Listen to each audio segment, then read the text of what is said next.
not emitting that much 808 nanometers. I don't think it is totally unfiltered in the infrared. It is just poorly filtered. The 50 mW is emitting more infrared, but useless for the next test, where I will freeze the laser.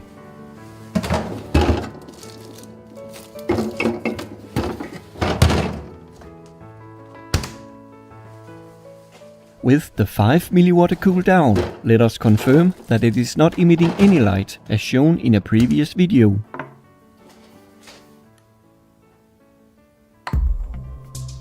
Well, it is not emitting green, as it is supposed to do. With my eyes, I don't see this odd violet light, because it is invisible infrared light. Like the light from your remote control, which the camera clearly can see too. I can only see this light if I use an infrared detector card. Actually, with the spectrometer setup, why don't we test the wavelength of remote control light? It is centered around 930 nanometers, as were all remotes I tested. Interesting. My camera will pick up weak 930 nanometers light, but not strong 980 nanometers light from this infrared laser. So we now know my camera will pick up the 808 nanometers from the pump diode inside the green laser, but not the 1064 nanometers from the crystals. After warming up for a while, the green laser gradually starts emitting more and more green light as the crystals inside start converting the infrared to green. The crystals are only efficient at the right temperature and when hit by the right infrared wavelength.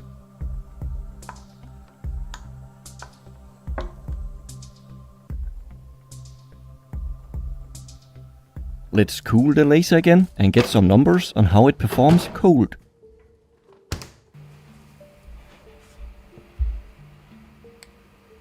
There we have it, 3 mW of only infrared output, no green and no 1064 nanometers infrared, and not even 808 nanometers infrared like the warm laser. When cold, it is emitting a shorter 800 nanometers infrared. I explain why the wavelength of diode lasers is temperature dependent in another video. 3 mW. Not really a lot, is it? I believe I have something more alarming. This garden decoration laser also features a green DPSS laser. In Denmark, these are typically used around Christmas to decorate houses on the outside with red and green laser dots, meaning the laser could be standing outside on a freezing cold night. The manufacturers seem to be somewhat aware of the issue. Inside the heatsink, otherwise meant for keeping the green laser cool in hot weather, they put a resistive heating element.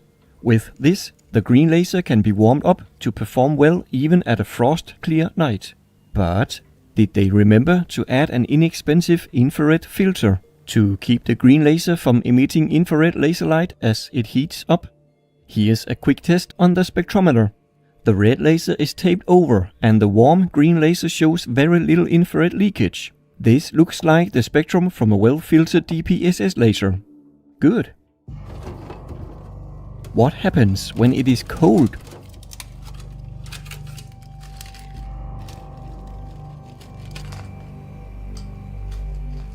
Alright, the cold laser is now turned on.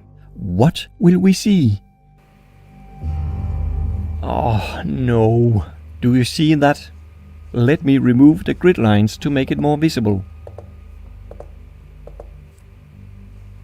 And turn off the studio light.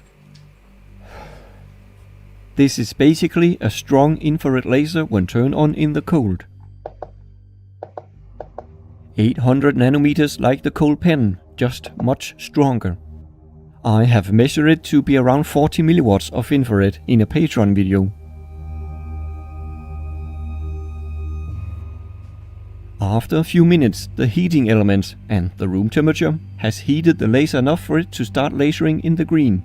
However, the 808 nanometers leakage is still there. Why was it not showing in the test of the warm laser? Then the obvious hit me.